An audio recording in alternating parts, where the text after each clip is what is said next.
ମୋ ନାଁ ଜନାର୍ଦ୍ଦନ ଗରଡ଼ା। ମୁଁ ରାୟଗଡ଼ା ଜିଲ୍ଲା ଡମ୍ ସମାଜର ସାଧାରଣ ସମ୍ପାଦକ। ଆଜି 22 ତାରିଖ ସେପ୍ଟେମ୍ବରରେ ଆମେ ବସିଛୁ ଦିଆଲ ପରବ ଭେଟଘାଟର ପ୍ରସ୍ତୁତି ପାଇଁ। ଦିଆଲ ପରବ ହେଉଛି ଡମ୍ ମାନଙ୍କର ଗୋଟେ ସାଂସ୍କୃତିକ ପରିଚୟ, ଡମ୍ ମାନଙ୍କର ପରମ୍ପରା, ଭାଇଚାରାର ପର୍ବ ସେଟା। ତେଣୁ ସେଟା ଗୋଟେ ମାତ୍ର ଦିନ ଯୋଉଟାକି ଡମ୍ ମାନଙ୍କର ଏକତା आसे आ समस्ते मिलमिशि पूरा एंटायर डम समाज अनडिवाइडेड कोरापुट जिलार डम लोक मैंने से पर्व को मनाती। तेणु रायगड़ा जिले में आम ये जो प्रस्तुति बैठक करुचु दियाल पर भेटघाट जिला जाक डम माने सब गोटे जगह गोटे मंचरे रही आम गोटे मंचरे आम आम परंपरा हिसाब से आम दीपावली मनइबू।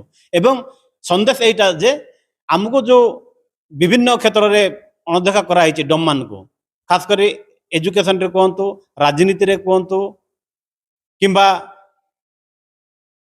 एनी ग्राउंड रे जो हमको अणदेखा कराई ताकू किभली भाव में आम समस्त मिलमिशि गोटे मंचरे ठिया एकता देखाइबा, आमर शक्ति प्रदर्शन करवा एवं आम सरकार बार्गेनिंग कर केमती आम आमर अधिकार हासिल करवा से उद्देश्य रे आम दियाल पर भेटघाट करूछु।